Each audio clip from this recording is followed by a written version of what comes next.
अस्सलाम वालेकुम students, welcome to my YouTube channel easy solutions of mathematics.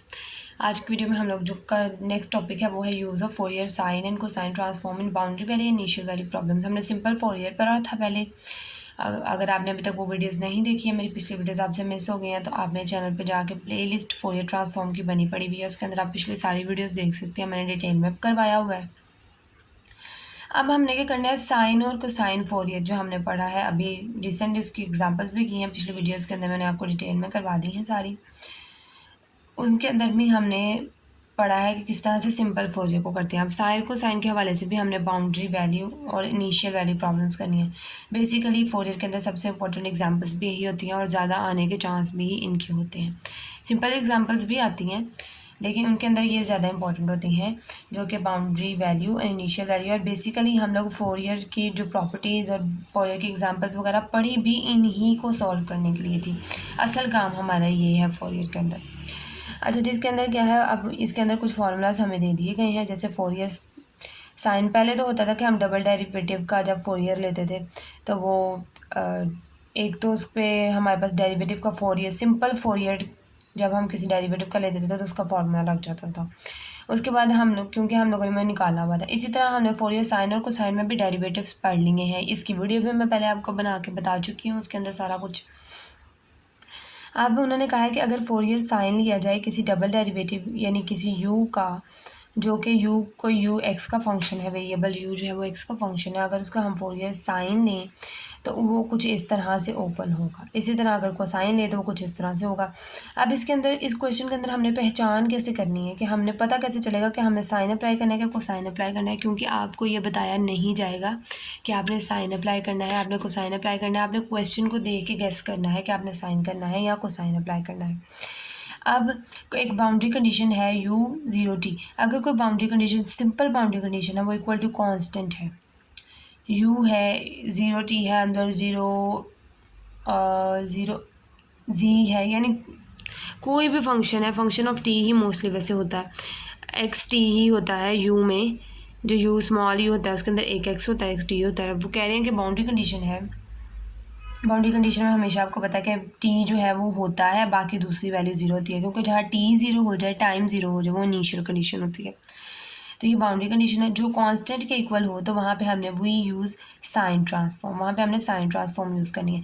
लेकिन अगर कोई भी बाउंड्री कंडीशन हमारे पास उसके साथ किसी चीज़ का डेरिवेटिव हो, एक्स का हो, वाई का हो, या किसी भी चीज़ का हो, बाउंड्री कंडीशन हमारी इस फॉर्म की हो कि उसके साथ डेरिवेटिव मौजूद है और वो इक्वल टू कांस्टेंट हो, तब हम लोग क्या यूज़ करते हैं, कोसाइन ट्रांसफॉर्म।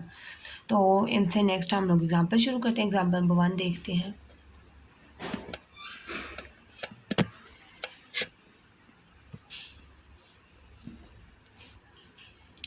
एग्जाम्पल नंबर 1 है, इसके अंदर solve the potential equation for the potential u of x y in the semi infinite strip 0 less than x less than c और y ग्रेटर दैन 0 है, that satisfy the following conditions. अच्छा, सबसे पहले हम लोग चीज़ देखते हैं कि हमने ट्रांसफॉर्म किसको करवाना है। हमने ट्रांसफॉर्म किसको करवाना है, तो जब भी हमारे पास किसी को जो वैल्यू है, जो गिवन वैल्यू है, अगर तो वो हमारे पास उसकी लिमिट 0 से इन्फिनिटी है तो हमने उसको ट्रांसफॉर्म करवाना है। जिसकी लिमिट 0 से इन्फिनिटी हो हम उसको ट्रांसफॉर्म करवा सकते हैं, दूसरी को नहीं। अब वाई हमारे पास ग्रेटर दैन 0 है, यानी कि लेस दैन है, वाई ग्रेटर दैन है 0 से, तो इसका मतलब होता है पॉजिटिव है, 0 से इन्फिनिटी है इसकी लिमिट, और इसकी जो रेंज यानी ये इन्फिनिटी तक जा रहा है। और हमारे पास कुछ इस तरह से बाउंड्री कंडीशन दी गई है, इक्वल टू 0। अब ये हाँ, ये एक कंडीशन दी गई है, लेकिन जो बाउंड्री कंडीशन है असल हमने उसको ये है और हमने इसको देखना है। इसके अंदर देखिए हमारे पास क्या है, डेरिवेटिव है, derivative of y in boundary condition, derivative है बाउंड्री कंडीशन के अंदर y का, तो हमने जो है y को यूज़ करना है। और हमने ऊपर क्या पढ़ा है कि अगर किसी बाउंड्री कंडीशन में इस फॉर्म की हो कि उसका डेरिवेटिव हो, कांस्टेंट को फिलहाल आप छोड़ दें, कांस्टेंट वो ज़ीरो भी तो एक कांस्टेंट ही है, एक्स है, यहाँ पे एक्स के रिस्पेक्ट से डेरिवेटिव है या वाई के रिस्पेक्ट से हो, यानी डेरिवेटिव हो तो हम लोग कौन सा यूज़ करते हैं, कोसाइन। तो अब हम यहाँ पे कौन सा ट्रांसफॉर्म यूज़ करेंगे, यहाँ पे हम यूज़ करेंगे कोसाइन, फोरियर कोसाइन यूज़ करेंगे। अब पोटेंशियल इक्वेशन क्या है ये हमें याद रखनी पड़ेगी। तो potential equation is given by, हमें ये दी गई है, हमने इसको यूज़ करना है।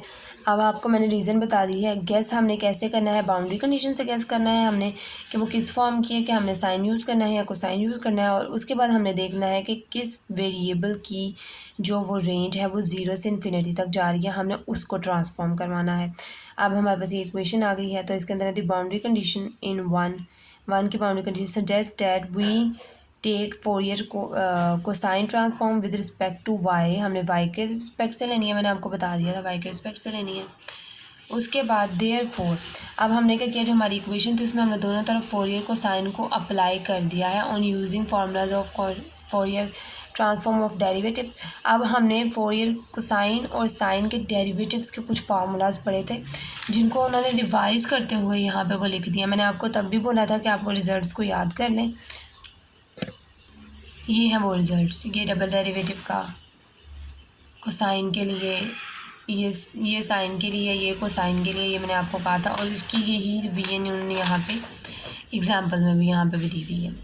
अच्छा जी, अब इनके ऊपर वो अप्लाई करनी है। अब क्योंकि हमने विद रिस्पेक्ट टू वाई कर रहे हैं तो फार्मूला वाई पे लगेगा, जिसके रिस्पेक्ट से हम लोग फोरियर ले रहे होते हैं, जिससे हम लोग पिछले एग्जांपल्स में करते थे, उसके रिस्पेक्ट से हम लोग उसके ऊपर फोरियर का फार्मूला अप्लाई कर देते थे। और ये तो अब एक्स है, तो एक्स के रिस्पेक्ट से तो एक्स को तो हमने ट्रांसफॉर्म करवाना ही नहीं है, एक्स के रिस्पेक्ट से तो हम डेरिवेटिव ले ही नहीं रहे, तो फोरियर ले ही नहीं रहे एक्स के रिस्पेक्ट से, तो हम लोग उसको फिर उसका डबल डेरिवेटिव हम बाहर निकाल देते हैं और अंदर वाली वैल्यू पे हम लोग फोरियर को अप्लाई कर देते हैं। अब इसका जब डबल डेरिवेटिव बाहर निकालेंगे तो D square over D x square हो जाएगा। अब ये हमारे पास इसका हमने क्या करना है, जो डबल डेरिवेटिव है 2 दफ़ा एक्स है उसको हमने निकाल लिया बाहर, अंदर हमने फोरियर को साइन को अप्लाई कर दिया यू पे, सिंपल यू रह गया जब डबल डेरिवेटिव बाहर निकल आया प्लस। अब हमारे पास फोरियर को sine of u double y है। अब फोरियर को साइन ऑफ डबल डेरिवेटिव हमने क्या पढ़ा है, वो क्या होता है, माइनस अंडर रूट को साइन के बाद से माइनस अंडर रूट 2/पाई, तो वो हम करेंगे माइनस अंडर रूट 2/पाई। उसके बाद था यू डैश ऑफ 0। अब देखिए इस पर डैश के रिस्पेक्ट से डेरिवेटिव है डबल डैश, तो इस पर सिंगल डैश आएगा। इसी तरह हम लोग जिस पे अप्लाई कर रहे हैं हमारा था डबल वाई, तो हमारा एक सिंगल वाई इसके साथ आ जाएगा, वाई ऑफ 0 माइनस, उसके बाद साथ था एक्स स्क्वायर, और साथ क्या है यू सी, यानी जो ग्रेटर यू में चला जाएगा, u of cosine of xi आ जाएगा, तो यहाँ पे आ जाएगा ग्रेटर वाला यू कोसाइन, और ये आ गया हमारे पास एक्स आई, तो इक्वल टू 0 आ गया। ये हमारे पास बन गया कुछ इस तरह से डेरिवेशन इसकी। अब देखें स्मॉल यू पे जब हमने फोरियर कोसाइन को अप्लाई किया है तो क्या होगा, पहले हमारा जो स्मॉल यू है वो एक्स और वाई की फॉर्म में है, ये चीज़ आप लोगों ने याद रखनी है। पहले जो हमारा वो है एक्स फॉर्म, इसके अंदर से हमने वाई को क्या करवा दिया है, ट्रांसफॉर्म, वाई को हमने ट्रांसफॉर्म करवा दिया है एक्साई में। अच्छा जी, जिस चीज़ को ट्रांसफॉर्म करवाया जाता है वो एग्जाम में हो जाती है। अब हमने क्या किया, D over D x square. अब इसके ऊपर जब फोरियर अप्लाई होगा तो इसके अंदर यू के अंदर से वाई जो है वो ट्रांसफॉर्म कर जाएगा, ये यू ग्रेटर यू, और कोसाइन के अब फोरियर कोसाइन अप्लाई हो रहा है तो सी आएगा, इधर सिंपल फोरियर अप्लाई होता था तो सिंपल यू आता था, और फोरियर कोसाइन अप्लाई हो रहा है तो यू ऑफ कोसाइन आएगा एक्स। अब वाई ट्रांसफॉर्म हो रहा है एक्साई के अंदर, माइनस अंडर रूट 2/पाई। उसके बाद हमने यू ऑफ वाई ऑफ, यहाँ पे देखे जाए अगर तो हमने इसका लिखना था x0 वाई के रिस्पेक्ट से है ना डेरिवेटिव, तो वहाँ पे 0 आएगा। जो चीज़ ट्रांसफॉर्म होती है 0 भी उसी का ही आएगा, और क्योंकि u हमारे पास x और y का फंक्शन है तो मैंने x की वैल्यू लिखना ही भूल गई, x तो x ही रहेगा, y ट्रांसफॉर्म हो रहा है और फॉर्मूले के अकॉर्डिंग यहाँ पे 0 आना था, तो हमारे पास क्योंकि y ट्रांसफॉर्म हो रहा है तो हम y को यहाँ पे 0 करेंगे, माइनस एक्साई स्क्वायर साथ u कोसाइन, और यहाँ पे भी हम लोग x एक्साई लिखेंगे, यहाँ पे भी x एक्साई आएगा इक्वल टू 0।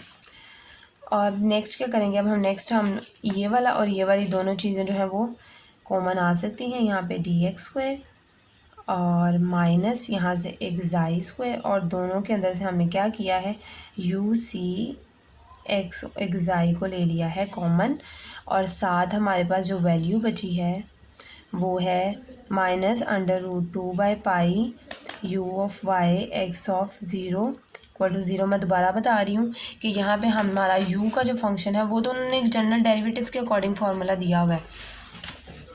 यहाँ पे u सिंगल वेरिएबल का फंक्शन है x का, तो उन्होंने सिंगल के अकॉर्डिंग लिखा है। हमारे पास दो वेरिएबल्स हैं, यहाँ पे भी एक्स वाई है तो यहाँ पे भी एक्स वाई के अकॉर्डिंग आएगा, यहाँ पे भी एक्स वाई के अकॉर्डिंग आएगा। क्योंकि ट्रांसफॉर्म y हो रहा है तो 0 भी y होगा, और यहाँ पे एक्साई भी y की जगह पे आएगा किसी भी फॉर्मूले में, और ये एक्स वाई ही रहेगा। अच्छा, इस तरह से हो गया। अब हमने देखना है कि हमारे पास जो ये वाली कंडीशन है हमारे पास गिवन क्वेश्चन के अंदर, ये देखें u of y x of 0 जो है वो क्या है, 0 है। तो हमने ये इसके अंदर पुट कर देनी है। ये 0 है तो ये इसको भी 0 कर देगा, तो हमारे पास क्या बचेगा, सिर्फ डी माइनस एक्साई ये, और u of cosine x of xi is equal to 0। अब इसको हम d² minus xi square of u c x xi लिख सकते हैं इक्वल टू 0। अब हम अगर इसको देखें तो इधर से हमारे पास आ रहा है प्लस माइनस एक्साई, और प्लस माइनस एक्साई को हम लोग किस फॉर्म में लिख सकते हैं, ये हमारे पास बन जाएगा फंक्शन c1 एक्सपोनेंट की पावर एक्साई x, क्योंकि फंक्शन किसका है, x का है, प्लस c2 की पावर e माइनस एक्साई x। इस तरह से हम लोग मैथमेटिकल मेथड्स ऑफ फिजिक्स में भी ऑलरेडी पढ़ चुके हैं। ये इस तरह से हमारे पास आ जाएगा, और ये हमारे पास बुक में भी इस तरह से बन गया। नेक्स्ट अब हम लोगों ने क्या किया कि अब हम ये जब हमारे पास आ जाता है तो हम यहाँ से कांस्टेंट्स की वैल्यूज़ निकालते हैं। कांस्टेंट की वैल्यूज़ हम लोग किस तरह से निकालते हैं, हम जो गिवन कंडीशंस दी होती हैं उनको यूज़ करते हुए। एक कंडीशन तो जिसके अकॉर्डिंग हम लोगों ने देखा था, बाउंड्री कंडीशन, जिसके अकॉर्डिंग हमने देखा था, जिसके अंदर डेरिवेटिव था। बाकी हमारे पास एक बाउंड्री कंडीशन है u of 0 y is equal to 0, और ये अब हमने क्या करना है, ये सिंपल बाउंड्री कंडीशंस दी हुई हैं, इनको भी हम लोग अब फॉरियर के ऊपर भी अप्लाई करेंगे। पहली जो कंडीशन है हमारे पास, ये हैं वो दो बाउंड्री कंडीशंस, एक पहली ये और एक ये मैंने लिख ली है। अब हमने ये क्या करना है, ये सिंपल स्मॉल यू में है। अब हमारे पास तो फंक्शन जो है वो ग्रेटर यू का है, तो हम इनसे भी पहले इसका भी फोरियर कोसाइन लेंगे, जिस तरह हम लोग पहले लेते हैं फोरियर, सिंपल फोरियर के अंदर भी इसका हम लोग इसका लेंगे। सबसे पहले इसका फोरियर कोसाइन लेंगे हम। दोनों तरफ अगर हमने इसका फोरियर कोसाइन लिया तो ये हमारे पास आ जाएगा ग्रेटर यू ऑफ कोसाइन, चले मैं ब्लैक से कर रही हूँ, इससे नज़र नहीं आ रहा, ग्रेटर यू ऑफ कोसाइन, और यहाँ पे ये 0 का 0 आ जाएगा, और ये क्या होगा, y हमारा किस में ट्रांसफॉर्म हो जाएगा, एक्साई में, क्योंकि जब फोरियर अप्लाई हो रहा है तो हम y को एक्साई में कर रहे हैं, और इक्वल टू 0 ही आ जाएगा। एक बाउंड्री कंडीशन हो गई। अब दूसरी बाउंड्री कंडीशन जो है हमारी, तो अब हमने क्या करना है, इसके ऊपर अब हमने फोरियर कोसाइन जो है वो अप्लाई करना है, u ऑफ x cy और equal to F C of small f of y। अब जब हमने इसके ऊपर अप्लाई किया तो ग्रेटर कोसाइन, यहाँ पे c आ जाएगा, और साथ क्या आएगा, इसका जो डेरिवेटिव है, ये मैंने पहले y निकाल लिया, डेरिवेटिव बाहर आ जाता है हमेशा, डेरिवेटिव बाहर आ गया, क्योंकि डेरिवेटिव है विद रिस्पेक्ट टू x। अगर विद रिस्पेक्ट टू y होता है डेरिवेटिव तो फिर हमारे पास ऊपर फार्मूला लगता है, इसके ऊपर फार्मूला लगता है, लेकिन क्योंकि derivative with respect to x है तो हम लोग ट्रांसफॉर्म तो y को करवा रहे हैं, y का होता तो हमने खोलना था, तो x के रिस्पेक्ट से तो डेरिवेटिव बाहर आ गया। अंदर जब हमने इसके ऊपर फोरियर कोसाइन अप्लाई किया तो ग्रेटर यू और c का c आ गया, और y किस में चला गया, एक्साई के अंदर। उसके बाद जब हमने इसके ऊपर फोरियर कोसाइन अप्लाई किया तो ये क्या, जब स्मॉल फंक्शन पे अप्लाई होता है तो वो ग्रेटर एफ सी, और क्योंकि फंक्शन y का है तो एक्साई, ये इसमें चेंज हो गया। ये हमारे पास दो बाउंड्री कंडीशन आ गई है। एक है हमारी, इसको हम कह लेंगे 1 और इसको हम कह लेंगे 2। अब इन दोनों बाउंड्री कंडीशंस को फंक्शन के ऊपर अप्लाई करके हमने निकालनी है वैल्यूज़। ये जो हमारी इक्वेशन आई थी इसको नाम दे लेते हैं ए का, आप कोई भी नाम दे सकते हैं। आप अगर गौर से देखें तो अब हमारे पास जो है ये भी ग्रेटर यू है, बड़े वाला यू, ये भी, यू सी। तो क्या ये इजीली इस पे अप्लाई हो सकती है? अगर यहाँ पे हम x की जगह पे 0 पुट कर दें तो क्या यही चीज़ नहीं बन जाएगी? तो हम लोग करते हैं put x is equal to 0 in A में हमने x को जो है वो 0 पुट कर दिया। 0 xi is equal to c1 e की पावर भी 0 प्लस c2 e की पावर 0। और अब ये देखें, ये वाली चीज़ किसके बराबर है? 0 के बराबर। तो हम इसकी जगह पे 0 पुट कर दें या इसको 0 के बराबर कर दें। अब ये दोनों चीज़ें बराबर हो गई हैं, एक सब इस तरह का इसका काम तो ख़त्म। e की पावर 0 1 होती है, e की power 0 1, c1 plus c2 is equal to 0 आ गए। ये आ गया c1 plus c2 is equal to 0। इसको हमने क्वेश्चन नंबर 3 करवा दिया, कह दिया। अब जो हमारी नेक्स्ट बाउंड्री कंडीशन है वो कौन सी है? इसके लिए अब हमें क्या चाहिए? हमें सबसे पहले यू सी का डेरिवेटिव चाहिए। D with respect to x हम उसका डेरिवेटिव लेंगे, उसके बाद हम लोग इसकी जो वैल्यूज़ को लगा सकेंगे। इसके पहले हम लोग क्या करेंगे? विद रिस्पेक्ट इसका D over D x with respect to x derivative लेंगे, इस तरफ ये चीज़ बन जाएगी। उसके बाद हम लोग एक्स की जगह पे सी पुट कर देंगे तो ये वाली चीज़ ये बन जाएगी। अब देखें, हमने क्या किया? उसका डेरिवेटिव ले लिया। उसका डेरिवेटिव हम जब ए इक्वेशन का लिया तो वो ये आया। उसके बाद हमने एक्स की जगह पे वहाँ पे सी पुट कर दिया तो सी एक्स आई। यहाँ पे जहाँ जहाँ एक्स था वहाँ पे हमने क्या कर दिया? सी को पुट। अब ये वाली चीज़ हमारी वही नहीं बन गई। अब फ्रॉम इक्वेशन नंबर 2, ये रही हमारी इक्वेशन नंबर 2। अब ये वाली चीज़ जो है इसके कुल हो गई। तो अब हमने ये वाली चीज़ बना ली है। अब इसकी जगह पे हम लोग ये पुट कर सकते हैं। तो हम इस पूरे की जगह पे क्या करेंगे? F C of xi is equal to xi c1 e xi c minus xi c2 e xi minus xi c. ये हमारे पास आ गया। अब यहाँ से हमने c1 या c2 की किसी की भी वैल्यू निकाल लेनी है। अब देखिए, इसको हमने इक्वेशन बी का नाम दे दिया। उसके बाद हमने क्या किया? फ्रॉम 3। अब हमारी जो इक्वेशन c1 प्लस c2, अब हमने कांस्टेंट वैल्यूज निकालनी है। तो इधर से क्या हम लोग कह सकते हैं कि c2 यहाँ पे है, इसको दूसरी तरफ ले जाएंगे तो माइनस c1 बन जाएगा। यहाँ से हमने c2 की वैल्यू निकाली, उसको हम यहाँ पे पुट कर देंगे। एफ सी हमारा एक्साई c1 एक्साई सी, और ये जब c2 की जगह पे माइनस c1 पुट होगा तो माइनस माइनस प्लस एक्साई c1 हो जाएगा यहाँ पे भी, और ई माइनस एक्साई सी। अब हम ले लेंगे c1 को कॉमन और इजीली वैल्यू निकल आएगी। यहाँ से हमारे पास क्या हुआ? c1 कॉमन ले लिया हमने। उसके बाद c1 की वैल्यू यहाँ पे ये इधर डिवाइड हो रही है, दूसरी तरफ जाके ये इधर मल्टीप्लाई हो रही है c1 के साथ, दूसरी तरफ जाके इसके नीचे डिवाइड हो जाएगी। यहाँ से एक्साई भी हम लोग कॉमन निकाल सकते हैं, वो मैंने डिनोमिनेटर में निकाल लिया। अब हमें पता है कि हमारे पास कॉज का जो फॉर्मूला होता है, कॉज ऑफ एक्स, इसको भी cos of x is equal to e की power cos hyperbolic of x की फार्मूला होता है ए की पावर एक्स प्लस ई की पावर माइनस एक्स, यानी जो एंगल में वैल्यू होती है वही एक्सपोनेंट की पावर में और माइनस में। अब नीचे अगर देखा जाए तो हमारे पास क्या है? ये हमारे पास बन रही है cos hyperbolic xi c is equal to e की power xi c plus e की power minus xi c divided by 2। हमें सिर्फ इतनी चीज़ की वैल्यू चाहिए, तो हम 2 को इधर चले ले जाएंगे, इधर जाकर मल्टीप्लाई हो जाएगा तो हमारे पास सिर्फ इतनी चीज़ की वैल्यू आ जाएगी। और वो क्या आएगी हमारे पास? आगे लिख रही हूँ, F C of xi divided by xi 2 cos hyperbolic xi c. ये हमारे पास c1 की वैल्यू आ गई। ये वैल्यूज़ को यहाँ पे पुट कर दिया, ये आ गई। अब ये देखिए, यहाँ से c1 निकला है हमारे पास ये। अब हमें क्या चाहिए? c2।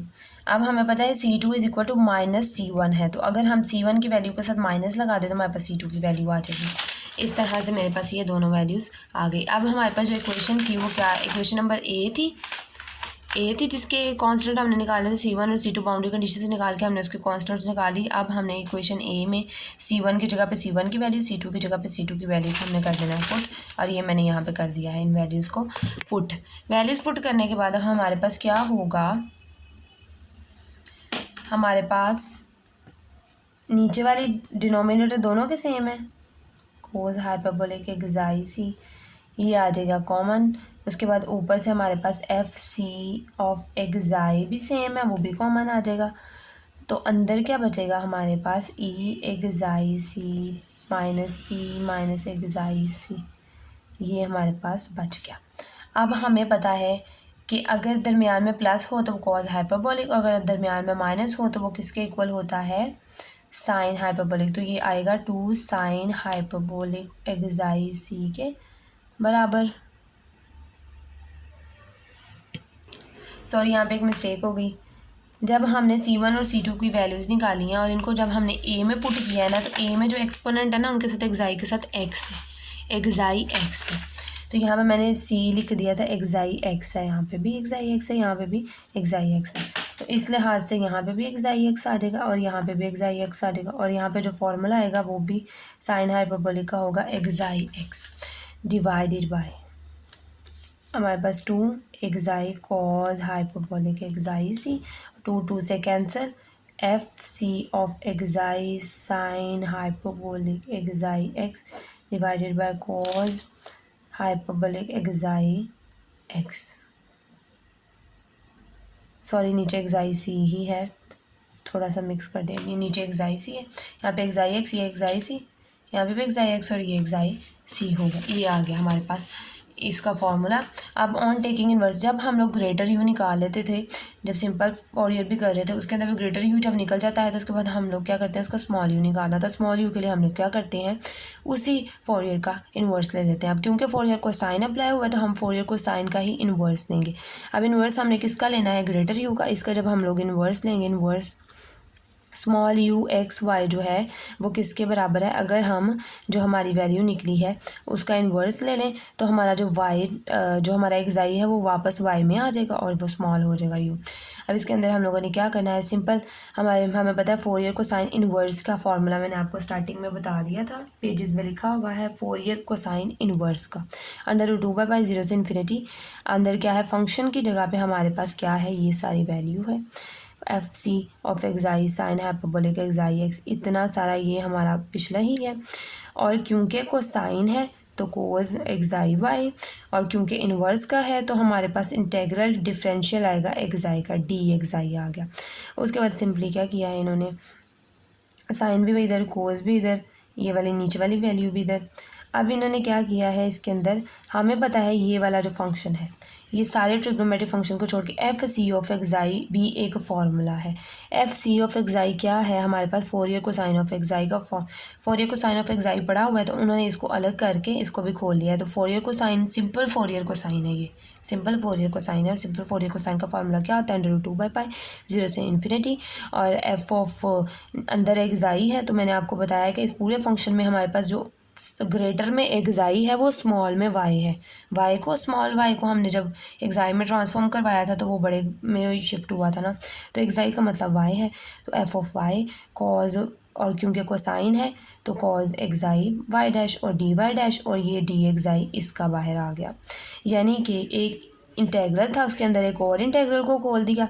और यहाँ पे डैश क्यों आया है, डैश इस वजह से आया है कि यहाँ पे भी वाई का फंक्शन है, यहाँ पे एक्स का फंक्शन भी है, वाई का फंक्शन भी है, और ये हमने इसके अंदर एक और इंटेग्रल खोला है थोड़ा सा डिफ्रेंशिएट करने के लिए कि ये एक अलग चीज़ है और ये हट की है एक, तो उसको डिफ्रेंशिएट करने के लिए सिर्फ डैश लगाया है, नथिंग एल्स, कुछ भी नहीं है। और ये दोनों मल्टीप्लाई होकर 2/π हो जाएंगे। ये दोनों इंटेग्रल को वो कंबाइन कर दिया, इकट्ठा कर दिया, अंदर वाली वैल्यूज़ को भी उनके इकट्ठे करके लिख दिया, और एफ ऑफ वाई डैश और D y dash D xi है। होपफुली आप लोगों को समझ आई होगी, मैंने पूरी कोशिश की है कि आप लोगों को अंडरस्टैंडिंग हो जाए। इसके अलावा मैं आपको जब नेक्स्ट एग्जाम्पल्स करवाऊँगी तो आपको मज़ीद अच्छे से अंडरस्टैंडिंग हो जाएगी कि असल में हम लोग कर क्या रहे हैं। स्टिल इस एग्जाम्पल में कोई पॉइंट है ऐसे समझ नहीं आया तो आप मुझसे कमेंट सेक्शन में पूछ सकते हैं। वीडियो पसंद आया तो प्लीज़ वीडियो को लाइक करें, मेरे चैनल को सब्सक्राइब करें, अपने फ्रेंड्स के साथ ज़्यादा से ज़्यादा मेरे चैनल को शेयर करें। Thank you so much.